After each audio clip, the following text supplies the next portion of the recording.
In the fall of this year, we were fortunate enough to have an NIJ grant that was approximately $500,000, and that grant money was used to initiate a cold case unit, and basically that unit is going to be responsible for reviewing cold cases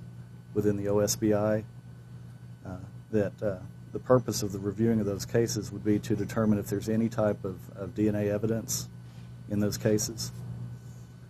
and if there are any evidence that could potentially be examined for DNA evidence, that evidence will be examined, and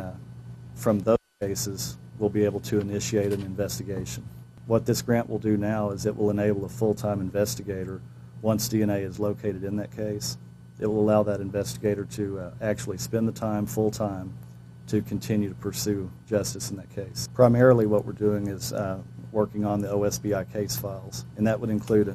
cases where agents were called to the crime scene and actually doing the investigation, but also sheriff's departments or police departments that have requested assistance through our lab. Right now we have a list of approximately 400 cases that are on the books with OSBI. We're trying to determine an exact number of how many of those are actually unsolved cases, cold cases. Each case is different, but what we would do normally and just in general,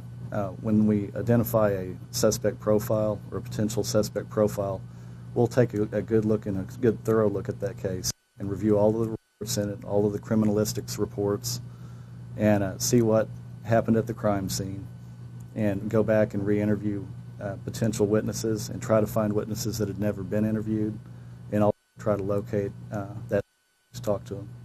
In my opinion, one case, if you solve one case with DNA, it means everything to that family, and so that's what we're trying to accomplish today.